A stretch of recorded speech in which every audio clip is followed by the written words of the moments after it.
trivial. If you only had 1 minute to tell the audience how to launch and grow a successful online business, what would you tell them? Well, the biggest thing I'd say is that people overcomplicate business. And I actually made a reel on this today because a lot of people have very negative mindsets and really just complicate things, especially like people like me and you, like we think a lot, we analyze, we're very analytical, and that leads to overcomplication. And so just simplify and realize there's three core aspects of the business: traffic, conversion, and delivering value. Just focus on each three of those one by one. Specifically, start with traffic because those are the eyeballs, that's the attention, those are the people buying, and just optimize that. Once you have traffic dialed in, focus on conversions, learn sales. Sales obviously is like the most integral part of all businesses because it drives revenue. So optimize for sales. And once you have traffic coming in, sales is now dialed in. And now you have cash coming into the business. Now look at what your customers are saying, gather feedback, and then continuously iterate and improve product because product is ultimately going to be the thing that leads you to scale. Make sure you're delivering value. And as long as you focus on those three things without overcomplicating, I think it's really not that hard. Yeah, and you mentioned the three parts of business. So let's talk about leads to start with. What are some of the ways that you think are best to get leads? Like if you're advising someone as a beginner. As a beginner, you don't have cash. So what you want to do is something that's really cheap. And so you want to either do organic content if you understand speaking and if you know how to position yourself the right way. And if you don't want to do content, then you could also just do outbound outreach, cold emails, cold DMs, cold calls as well. I was huge on cold calls.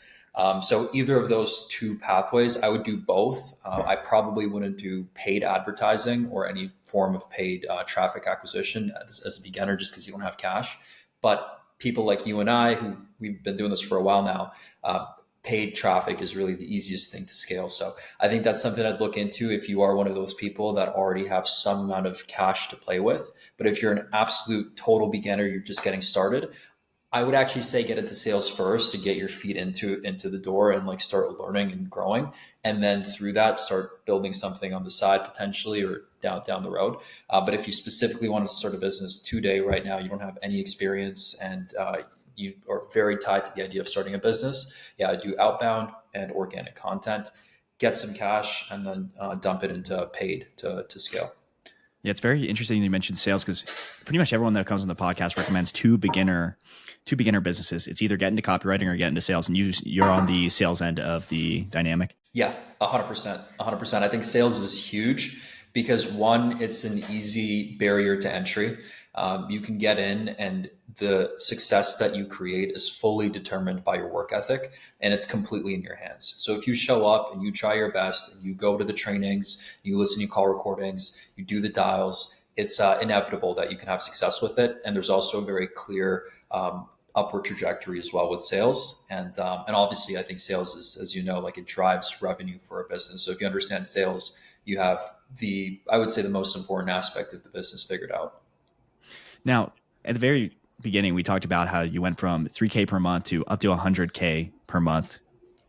And people might be like, wow, that's incredible. So give us a brief background on how you got into this internet money space. Talk us a little bit about the progression and how you went from this 3K per month to practically breaking Stripe accounts. Yeah. So dude, it's a crazy story. I'll keep it brief, but essentially I was doing software sales and I was making money remotely working for a software company in Canada. And I was really good. Like I enjoyed sales. I had some sales experience before in person and things like that. So I did well, but I was in a low level opportunity. And because of that, I wasn't making as much money as I wanted to. And then I met a pretty big influencer. I'm not going to say his name, but he has like many million followers across platforms, huge on YouTube as well. And he was right around the same age as me. And he was doing at the time like 50K a month. And back then to me, just based on my exposure to information, 50K a month was insane.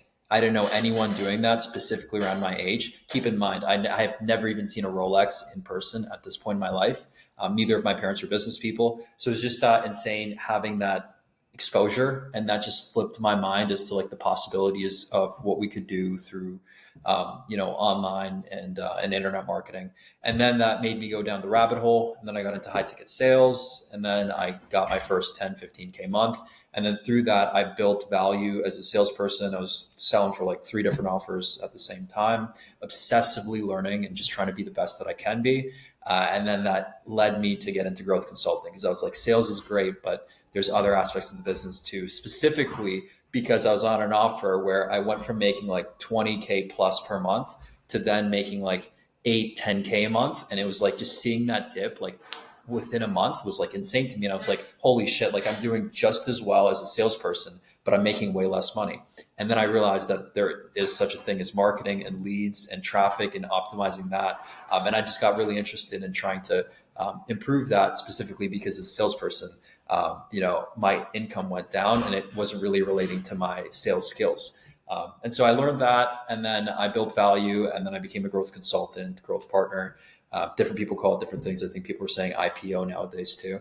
But I got into that towards the beginning of 2023, and just built up from there. And we did a 100K month in December 2023. Yeah. That's incredible. So you talked about going down the rabbit hole. Are there any like mentors or really influential figures that you religiously watch to get better? Alex Hormozy, Alan Soltanic is really good. Apart from that, there's like a dozen books that I've read, podcasts. Russell Brunson books are really good as well. Nick Cosman stuff. There's tons of people that have good information, but in terms of like specific direct mentors, I wouldn't say I have one necessarily, but Alex Hormozy and Alan Soltanic, those have been the two guys that I've been like learning the most from, specifically this year. Absolutely. I'll have to review that second one. So tell us a little bit about what your current offer is and what your current role is. So we know it's a growth partner, but tell us what that actually means. Growth partner. So I pretty much do everything on the conversion and the value side of the business. The person that I work with, and I have one core client. He does a lot of the traffic, and I help him with the traffic because it's very tied in.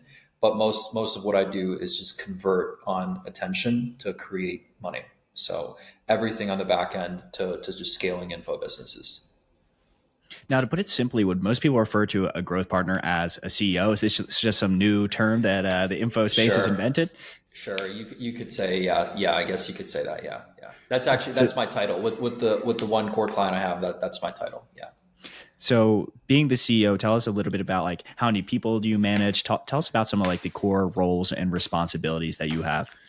Yeah, so we have a team of over 50 people. I have 2 people that are sales leaders, and we have the sales team broken up into 2. That's actually been something that's really interesting if you want to get into sales management later.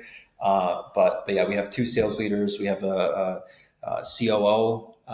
We have an operations manager. We have a head of fulfillment, and then we have like the team below that as well. But that's like the leadership team.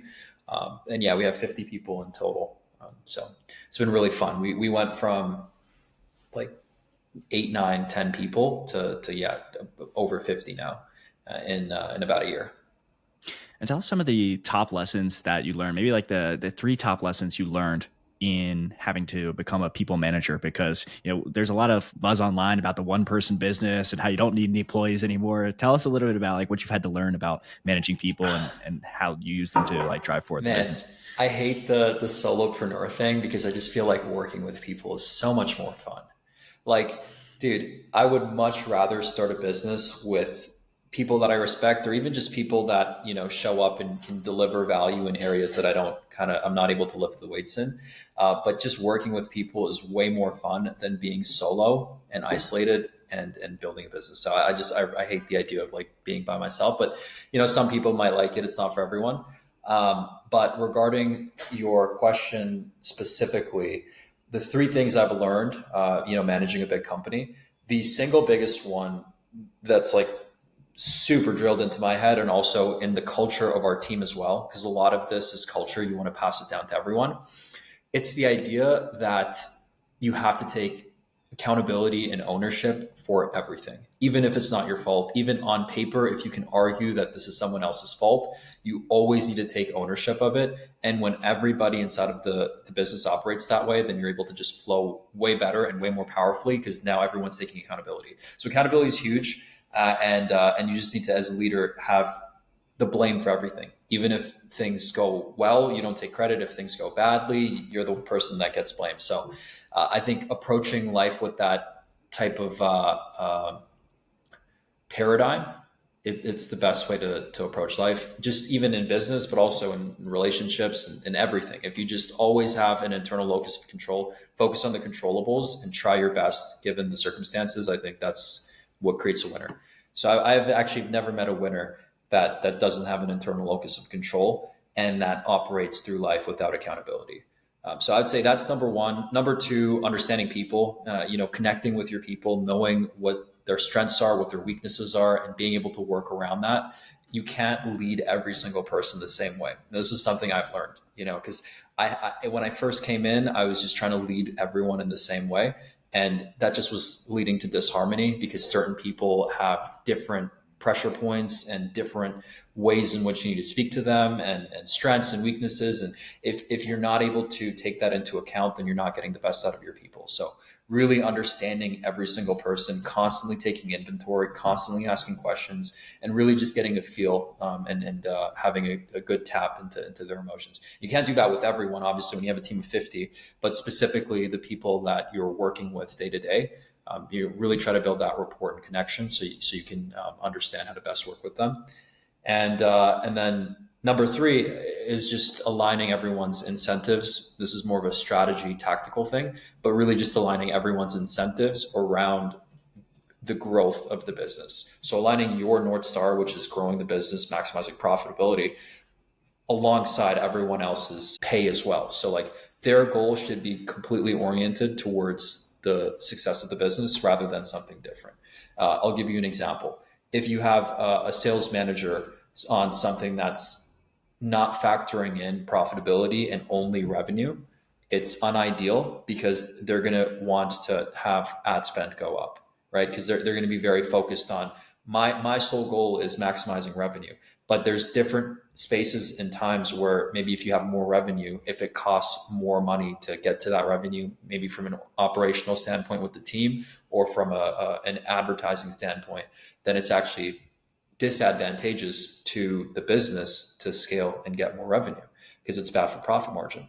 But if you have your sales reps and your leaders incentivized around purely revenue, now there's a misalignment. So just really having complete alignment to their North Stars in relation to the business's North Star. And when you align everyone's in the same vision, then, now you're fully moving as a unit and you winning is also them winning too. And also really just like paying people well. I think like when you really like share and ensure that everyone's eating from the food that's being hunted, I think that's what leads to a team that sticks, and you need to pay people to keep like especially good talent. Yeah, I want to talk about number two. You talked about understanding your people and how people have different pressure points. They have different things that motivate them. So talk to us a little bit about, do you see people have specific archetypes, or talk to us a little bit about how you get a feel for, how you can motivate people, how you can, get the best out of your employees. You need to know their personal goals, their professional goals, personal and professional goals. You need to know like what they're trying to do in their personal life, what they're trying to learn, who they want to get to. For example, for sales reps, there's a few of them that want to get their first Rolex. So knowing that this is their goal and like motivating them through that is super powerful. So connecting with them on that level, and also professional too. Like one person might currently be an operations manager and her goal might be to lead more of a division in the future. So now that you know that that's what she wants to do, you want to frame her work around that. And you also want to ensure that you're constantly holding her accountable and positioning her to be in a position where she can grow into that role. So knowing the path that they want to get to, as well as their personal goals. I think those are two things, understanding motivations. But beyond that, I think in terms of strengths and weaknesses, it's just by taking inventory. It's just by constantly like thinking like, how does this person react to different movements and changes? For example, some people hate working on weekends. If I am working with someone that hates working on weekends, then I wouldn't position their work around something that requires them to work on a Saturday or Sunday. A leader that's not as good would just kind of force them to work on a Saturday and Sunday, but that leads to disharmony and that leads to resentment, and then they're not going to stick on long term. So really just understanding and observing and then making changes to how you set them up for success based on what their goals are, how they are as people, and the life that they ultimately want to live as well. Yeah, let's get real technical with this. Let's say, Jax joins the Nabil team and you sit down with me one-on-one and kind of go through a preset list of questions where you can kind of tease out like, hey, he doesn't like working on weekends, or hey, he doesn't like this, but hey, this motivates him. Talk to us a little bit about how you do that. I haven't had, there isn't like an SOP as far as things that I go through. All the people that I have right now on the leadership team, I've been working with for a while now. For me, I think that it would be very organic. I don't have like a structured SOP. And I think that's also goes down to personality of people. And this also is like this might be a tangent, but one thing I've learned is that you can achieve success through different paths, and different people have different strategies. And for example, someone like you, the way that your mind operates, and also I could tell based on like how you had like your questions systematized and everything before this podcast, and also just knowing you from the past, you're very detail oriented, and you're also very systematic with everything. You like to make lists. You love systems. That's like who you are as a person. You also prepare a lot in advance, and this allows you to win. From like a Myers-Briggs test perspective, there's like a J and there's a P. It's extrovert, introvert, intuition and perception, thinking and feeling, and then at the end it's judgment and perception. And so you'd be a J, and that would work really well for you specifically. But there's also some leaders that I know and some people that really crush it, that are Ps, that are disorganized, that have messy desks, that wake up late. And they don't have like a systematized process for everything. And despite that, they are able to drive success. So knowing yourself and operating around that, for me specifically, I would say I'm somewhere in the middle. But yeah, I think there isn't like a one size fits all to success. But that's super tangent. To answer your question more directly, I think it would just be sitting down, making a list of your goals. I just sit down and ask you, where do you want to be in 6 months from now? Where do you want to be in a year from now? And then I just ask like behavioral based questions as far as like, I'd ask you, what do you think your strengths are? What do you think your weaknesses are? And then building off of that. And then also just like looking at your experience in the past, and then also just like observing you too. I think I'm pretty good at like reading people. And based on that, I think I'm able to make ideas on how people might be. And then I'd bring it up and ask about it. And then through that, just make an understanding in my mind of how they are as people. Like for you, like right away, I'd ask you like, I'm also like super into personality tests and archetypes of people. And I know like the Myers-Briggs, like all of them, I know how they are. And so I'd probably just be able to compartmentalize you into one of them. And then I'd know like the tendencies of each of them. And then through that, understand like how you are as a person. All right, true or false? Myers-Briggs is just horoscopes for guys. I think it's false. I think that's false. I don't think that it's a thing that's you can follow completely. Like there's a bunch of stuff within it that doesn't align, and sometimes it does. But generally, you could tell like someone's an extrovert or an introvert. That's something that you could tell. Someone's thinking based or emotion based. That's also something that's pretty right away you could see. Same with judgment and perception. Like there's like a clear, stark difference. Like some people show up to meetings precisely on time. Other people show up like 10 minutes later. The person that shows up 10 minutes later, he's not going to get a J at the end of his Myers-Briggs. So I do think that there is utility to it, but I don't know if it's a science. It's not a science. It's more of a resource that you can use. Yeah, I just always love that joke. It made me crack up, even though I do personally love Myers-Briggs. But I'm like, am I just falling into the male version of horoscopes? I'm not sure. Yeah. So let's talk a little bit about building a culture, because I think this is a very tricky topic. So you mentioned a few things. One is like you personally need to take full accountability. The second thing you mentioned is you need to understand the people that you're working with, and then aligning everyone's incentives. So talk to us a little bit about like how you go about building that culture. You started from 10 people, now you're like 50 plus. Talk to us about how like cultures even change from that 10 mark to the 50 mark, and how you're able to, keep everyone aligned? You have to be extremely methodical the bigger you get, because the bigger the size of your ship, the harsher the slight pivots and moves that you make, right? Because now it's not just like 10 people. When you're a lean team, you make a change, you speak to a couple people directly, and now the change is rolled out.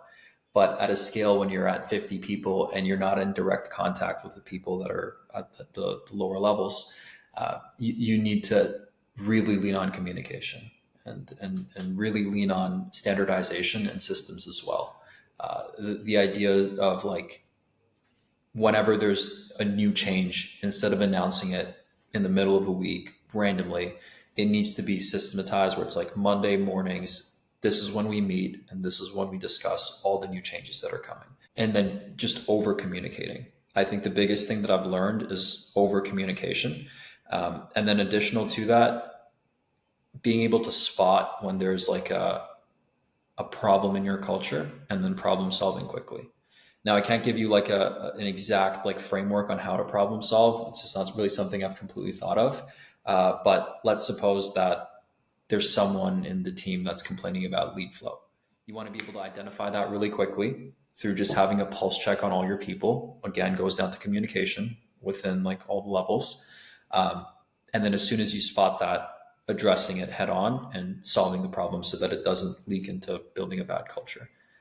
So just being on top of the pulse of your team, as well as over communicating and just making things as simple as possible. Simplicity is huge. You can't come and just complicate things for no reason. And I think some people do. And this is one of the issues. And the very first thing we started with, which was simplify, just keep it simple. Because there's people that overcomplicate everything. And especially like people like you and I, who we went to school, we went to university, we have a proclivity to think a lot. And when you think a lot, you overanalyze, you overcomplicate, and you just want to really dumb things down, especially on like a big team, because if you don't, then the communication wavers, and now you have broken telephone, and then things start to break apart. It's bad for culture as well. Yeah, you talked about how people may have complaints. Let's say they're saying the leads are no good or certain other complaints. How do you find out about these complaints? Because I think a lot of people at times can be afraid to tell their boss or their manager or whomever that they're unsatisfied or unhappy. So how do you kind of promote a culture of like people being willing to come and talk to you about that? So first off, you have a daily reporting cadence. So each sales rep at the end of the day reflects on the day, talks about what worked, what didn't work, rates the lead quality on a scale of 1 to 5, and then expresses any concerns that they have. We also have anonymous feedback surveys that go out weekly where they could just come fill it out. Won't include their name. So if they have any complaints, they could address it there. And then it goes to management so that we can make changes based on it, but they don't actually like say anything. So it's anonymous. And then also just looking at performance and KPIs and then asking questions. If someone is underperforming and then you set them to the side, you ask them like, what's going on? And then they explain it. And if they're saying things that are outside of their locus of control and they're talking about lead flow or they're talking about leads not picking up and things like this, you want to address that head on and make them understand and see that it's completely in an internal locus standpoint. And sometimes it's not. Sometimes the leads are just not good and there's something not working with ads. And when that's the case, you need to be able to discern and make changes on the marketing level. And usually that's the case when it's the team wide not performing. If it's just individuals not performing, then it's probably them. But if it's like the entire division not performing, then it's something to do with marketing that needs change. So yeah, does that help? Yeah. Does that Yeah. make Something sense? a bit more Yeah. systemic. So we talked a little bit about, the sales teams, marketing, probably operations we can throw in there. Talk to us a little bit about like managing sales teams. So you said, hey, at the end of the day, people are filling out a form. So you're getting a vibe check on the leads. You're getting, how many calls they did, all these kinds of things. Talk to Yeah. us a little bit about like managing sales teams and what kind of important things people should know about that. Managing sales teams and important things to know about that. Sales reps should be money motivated and they need to be highly incentivized to collect as much cash as possible. They need to be motivated on a daily basis. You should do like meetings with them in the morning, fire them up, get them excited, get them to push, constantly communicate with them, ensure that they are performing at their best through understanding each of them through their strengths and weaknesses. And then also really just creating a good incentive structure. If they're not motivated to take a call like at 8 p.m. because that's when the lead's free, there's an issue. Sales reps should be down to take a call at any time, even if it's a Saturday, even if it's a Sunday. If they have a lead that's ready to buy, they should be ready to take that call because they are essentially entrepreneurs inside of a business. And if to them it's like on a Saturday they just want to take a call, even though the lead's ready to buy, that tells me that either one, they're not motivated enough internally as people, or two, there's a misalignment in their incentive structure. That makes complete sense. So talk to us a little bit about like, okay, they're willing to take calls on Saturdays and Sunday. Tell us about how like a salesperson on something like your team, they get these leads come in. Do they get like a Slack notification? Do they get something put on their Calendly like 24 hours in advance? How does like a member of the team really operate? So a salesperson, they have meetings booked into their calendar directly. And then also we have meetings that get passed down through setters. So there's two types of calls we have. We have round robin calls, which are calls that get booked in through the normal setting flow. A closer, all they have to do is just take calls. That's all they do. We don't have end-to-end closers. Their closers are just cream of the crop, top of the sales hierarchy, and they just take calls and close deals. So they pop into their calendar, or if there's like a one-off situation where the lead was not able to schedule and they wanted to do something like, for example, right now, then we have a different chat queue system in which they show that they're available, and based on whoever's at the top of the queue, the call gets passed down to them. Got it. So you not only work with this company, but you're a growth partner and you've helped other companies scale. Talk to us about the 80-20 of scaling a business. So earlier you talked about, hey, there's traffic, there's sales, there's customer fulfillment. Tell us about like some things you've seen that you've helped other companies with, or you see as like a common problem. Like what do people really need to focus on at the end of the day? Everything goes down to a constraints analysis, specifically with paid advertising. You want to basically get it so that the money that you spend converts into a much higher level. So like if you spend $1, you get $3 back, you get $5 back, you get $10 back, return on ad spend. You want to have it as high as possible. And what are the things that make that happen? It's either the sales converting better with the leads coming in, so maximizing on the leads coming in, and also delivering a really good customer journey so that they spend more money with you and they refer you to other people as well. Those are the two things you can maximize. So you want to maximize traffic as much as you can to get good quality leads coming in. But when you already have those leads coming in, if you have a terrible conversion system and you have terrible sales guys, you're going to convert very poorly on that traffic. And then the reflection of the revenue relative to the ad spend is not going to be in congruence with where you want it to be. So when you maximize when you maximize conversion and you maximize fulfillment, now your return on ad spend goes up, and that allows you to spend more money on ads, which then allows you to scale your revenue and ultimately your profit as well. So really just looking at a business, figuring out what are the constraints to the sales process, what are the constraints to customer satisfaction, how can we fix these as quickly as possible, fix them, now experience a higher return on ad spend, and then scale ads so we make more money. Now, you mentioned ads, and I think most people in this space will probably be thinking Meta. Tell us a little bit about what kind of ads you guys are running, if they are Meta, and talk to us a little bit about like things that are good to think. Because you talked about the KPIs. Is it making new creatives? What do you do with ads specifically when you want to like scale one of these info product businesses?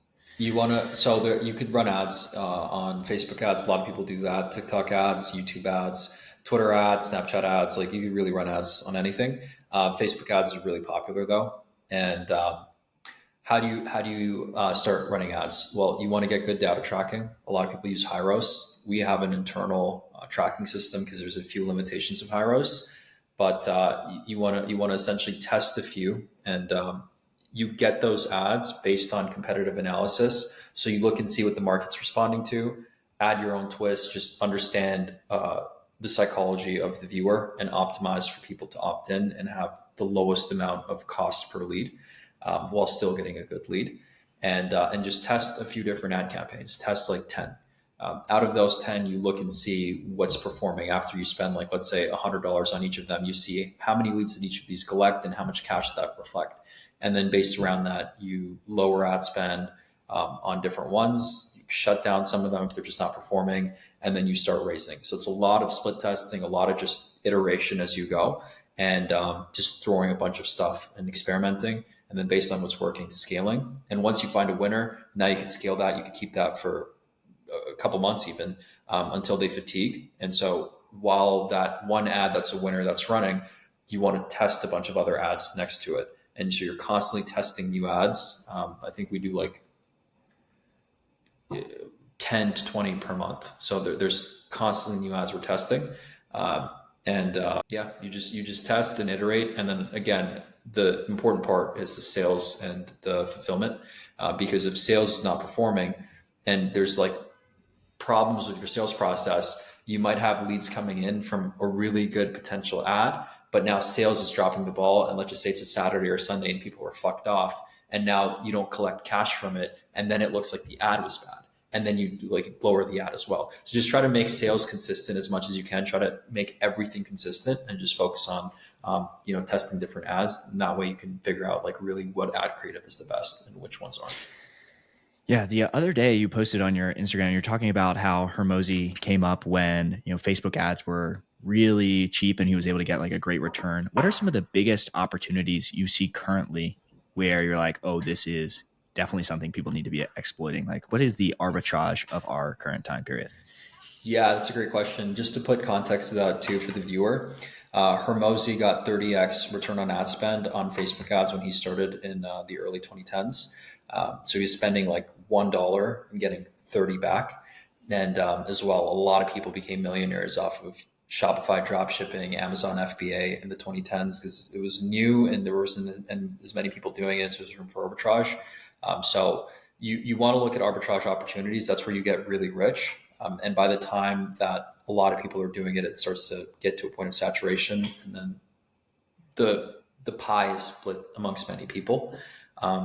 In terms of right now, I've been thinking about that a lot. I think that there's arbitration opportunity, obviously, for info products. Right now, info products are a good business to start. But specifically within info products, I think businesses around TikTok Shop, teaching TikTok Shop seems to be really well right now, although I think it's finite because I don't know how long TikTok Shop is going to last. It's really reliant on TikTok. So that could change at any time. But TikTok Shop, I think, seems to be something that's doing really well. I think organic marketing also right now on Instagram. There's people right now in the coaching industry, Wes Watson, I think he's doing 20 to 25 mil a year through organic content. He's not running ads, just organic on Instagram, which obviously insane. So yeah, I think organic on Instagram is interesting, but again, it's still not an arbitrage opportunity as let's say like TikTok was in the late 2010s or like around COVID. Another arbitrage opportunity I think was like a sales call funnel, because a lot of people weren't doing a sales call funnel in the 2020s and the early 2020s. Now everyone's doing it, but like 2020, 2021, it wasn't used as often, and it allowed the return on ad spend to go way up because it goes to the thing I was saying earlier, traffic and conversions. Conversions got way better because of the idea of doing a sales funnel through a book or call funnel. And now you can spend way more money on ads because the return you're getting is really high. So right now, I think a thing it seems like a lot of people are doing is a low ticket offer that they're running ads to, and the low ticket offer is self-liquidating. So let's say you spend $100 on ads. Out of that $100, you have the leads come in, and those leads convert into direct checkout on low ticket offers. And now it's like you spend 100, but you make 100 back right away because they buy your low ticket, but you still have that lead. And now you upsell that lead into a high ticket offer. And that I think is something that a lot of people are doing that seems to be working pretty well. That's also something we're dipping our feet into right now too. And it has pretty good results so far.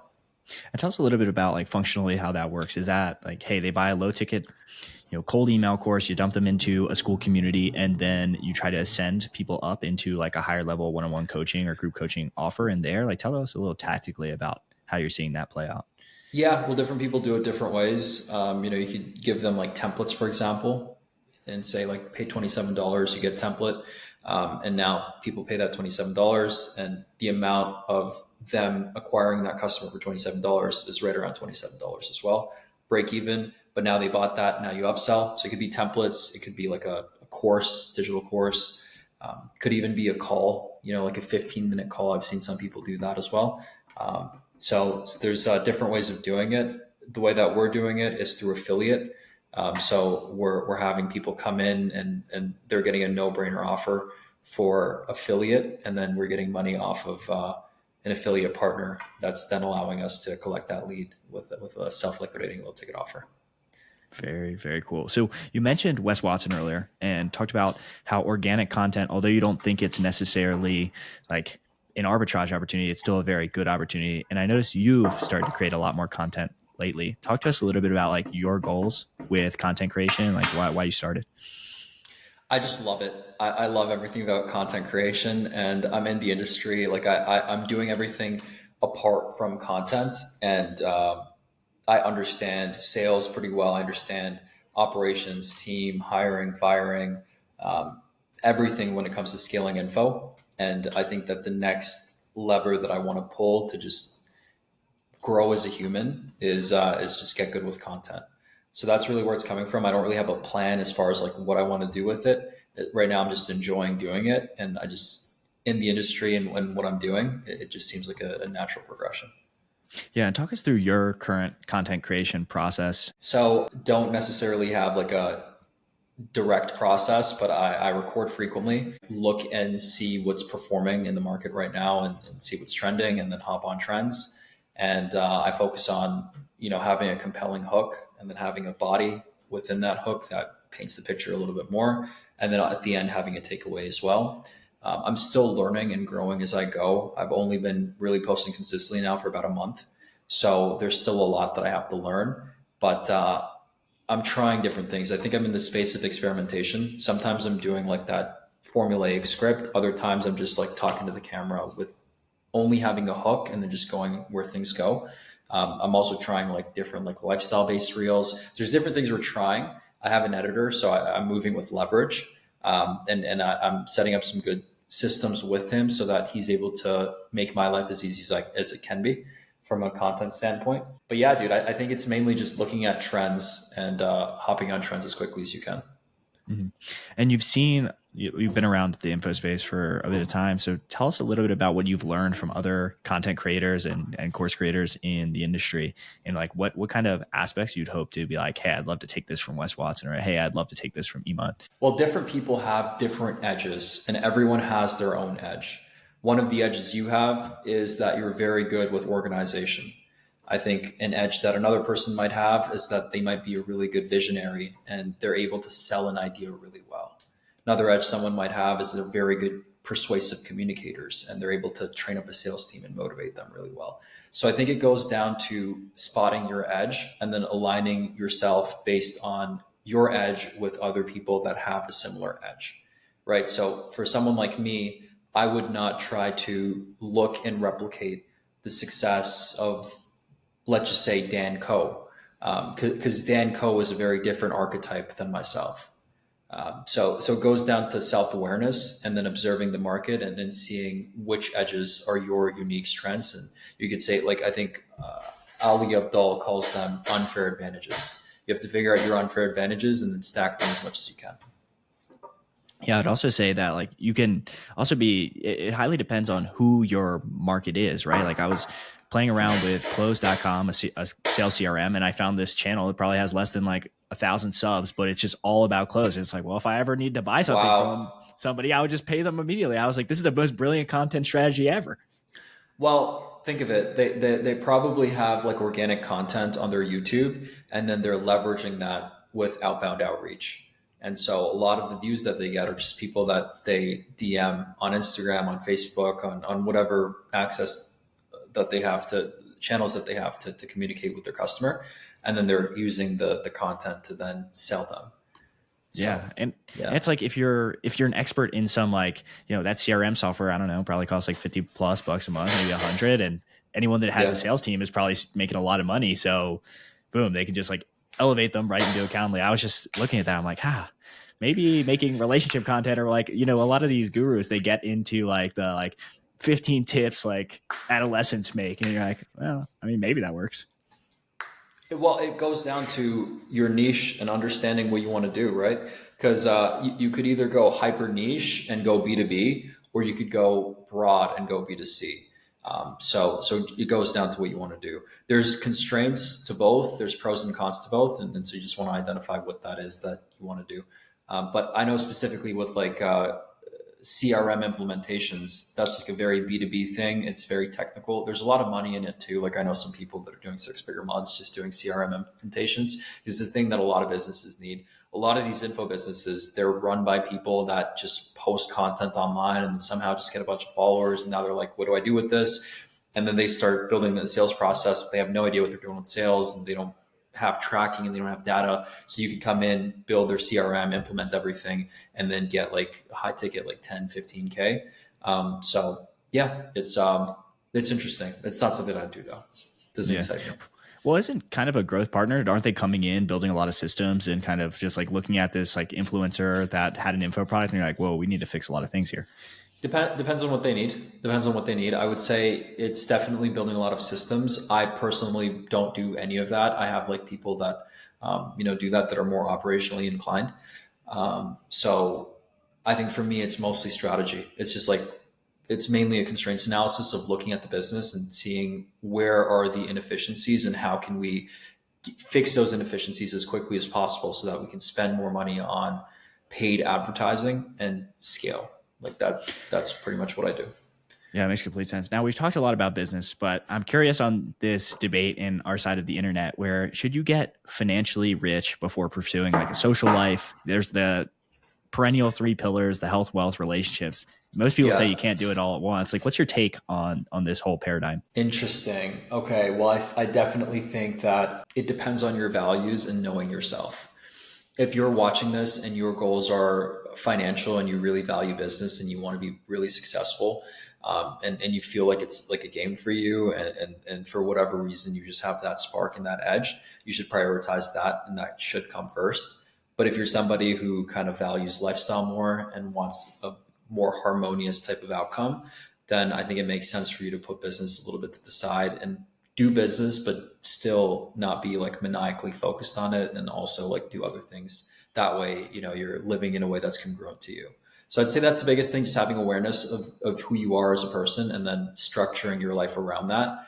But if you're somebody who's interested in business and you have big goals around it, then it doesn't make sense for me to, when I'm first starting out, spend time with people and be super social and fuck around. So what do you recommend that people generally focus on first? Or this is the Internet Money Podcast. We assume most people hear about that money life.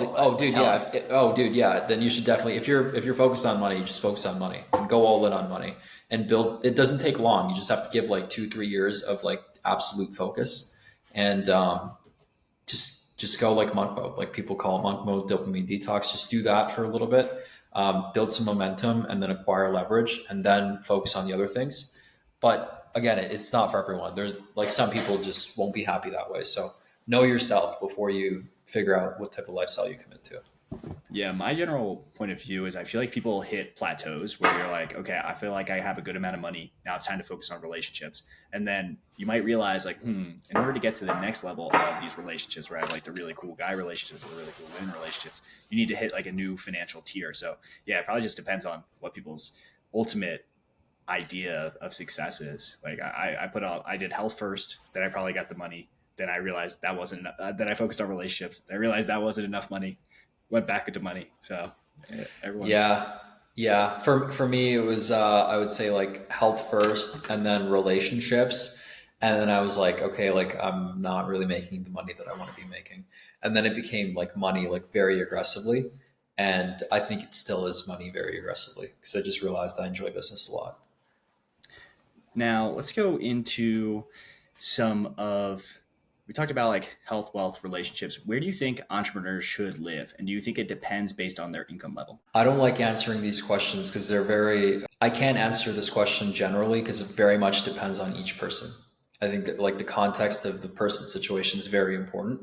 But in general, I would say that it's best to live in a place where you feel challenged and motivated. The idea, for example, of like staying in Bali or like Colombia or like Mexico, having a low cost of living and like thinking that that's a good idea when you're a beginner entrepreneur. I personally disagree with that. I think it's better to be in a space in which you feel pressure to perform. You know, like if you're making like 5K a month and you live in Miami, you're going to hustle way harder than if you make 5K a month and you live in Colombia. Now, if your goal is just to optimize your life and maximize for lifestyle satisfaction, then living in Colombia might make sense because now you can get more out of the 5K. But if your sole goal is to expand your wealth, then you should live in the place that puts the most pressure upon you to make that happen.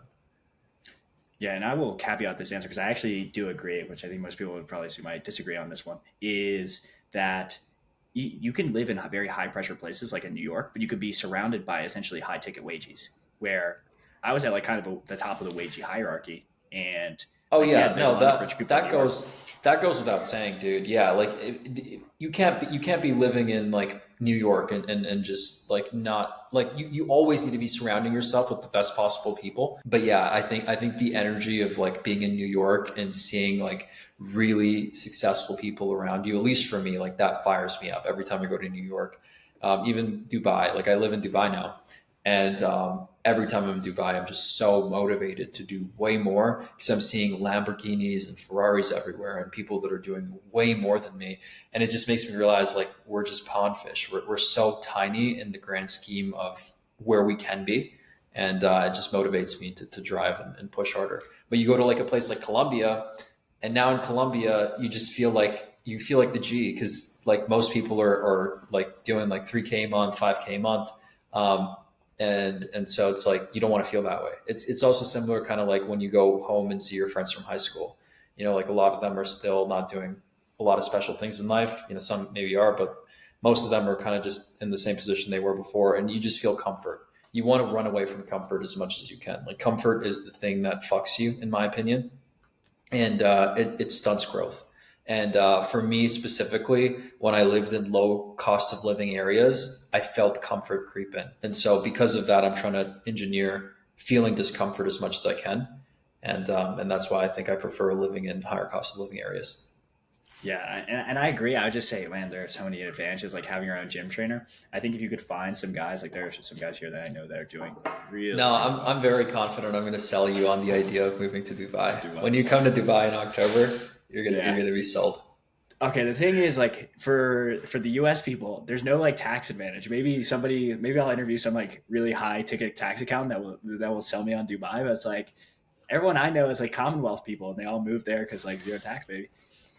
True, very true. That is one main reason I moved to Dubai. You could still move to Dubai by like giving up your citizenship, but I don't know if I would do that as a United States citizen. You could do Puerto Rico, but it doesn't have the same feel. Yeah, the same So feel. yeah. This is the one time, bro, that it's better to be Canadian. Like growing up, bro, like being Canadian sucked compared to being American because you guys just had like better everything, like better restaurants, better food, like better cable television.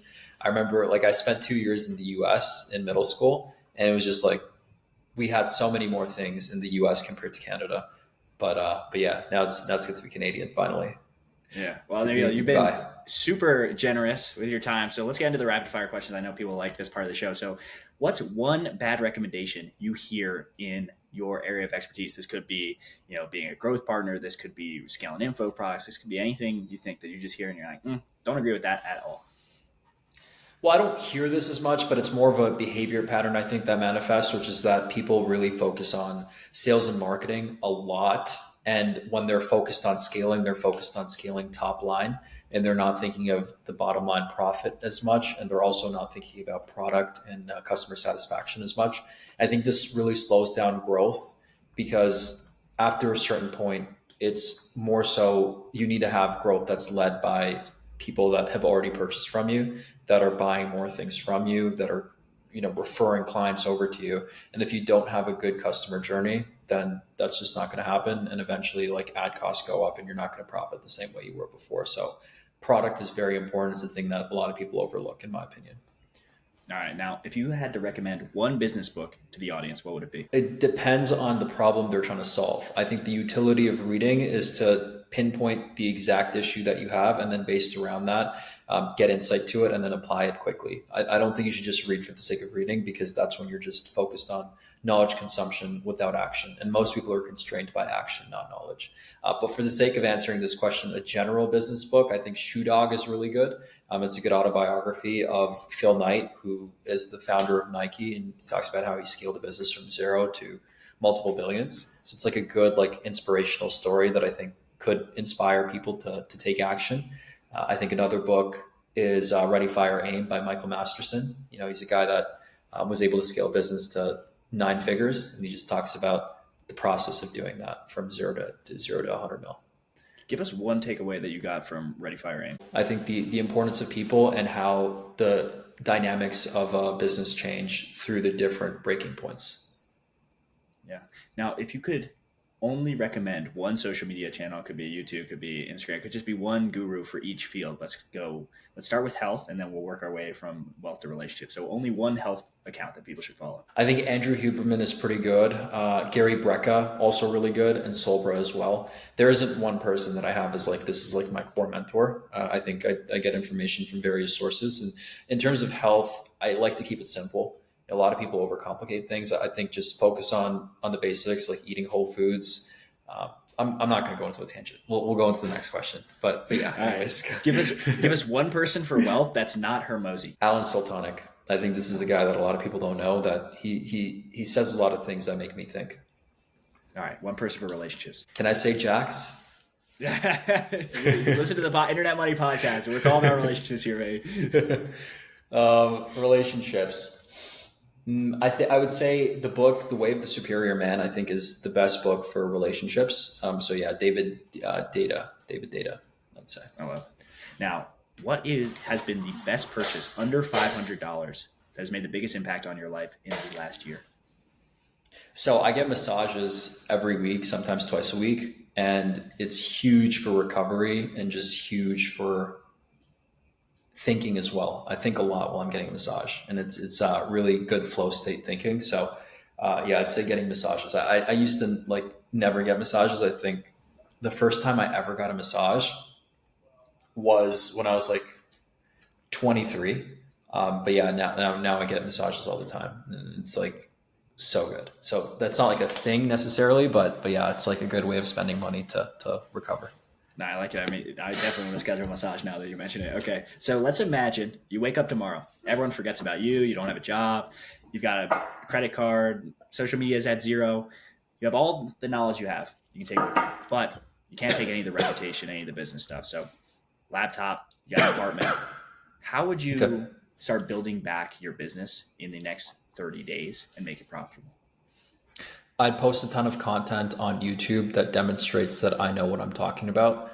And then I would do personalized outreach to people that are in my industry, info product businesses, coaches, consultants, and be extremely personalized in how I can help them create a loom, send a loom, follow up a ton, and really just focus on outreach. If I have access to capital, I'd try to systematize it by hiring someone that can help me do more outreach quicker.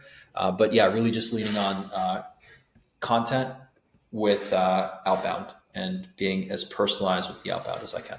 Okay, so let's talk a little bit about like what's the next milestone for you? What do you want to achieve? Right now, my main goal is getting to 5 mil liquid because that would be escape velocity. 5 mil liquid equals 500K in yearly income through investments. Generally like S&P is 10% a year. So 5 mil results to 500K purely through investments. And then in my mind at that point, I don't imagine spending more than 500K in a year on lifestyle. So now I would never have to worry about money again. And then I could do other things, whatever I want to do. Maybe like do some side quests or start like a business with like a really big vision or get into charity or likely I'd probably just keep doing what I'm doing and just do it at a higher level. But yeah, it's getting to 5 mil liquid. That's the core goal right now. Nicely. And finally, where can people connect with you online? Shout out any kind of social media where you want people to hang out with you at? Yeah, people can follow me on Instagram, Nabil MJ. I'm sure you're going to link it in the description or something. But yeah, Instagram is like my main platform right now. Perfect. All right. Well, if anyone listened this far, you guys must really love me or Nabil, or maybe both of us. So give this 5 stars. Go connect with Nabil online. And if you're still listening at this point, get back to growing your agency. Come on now.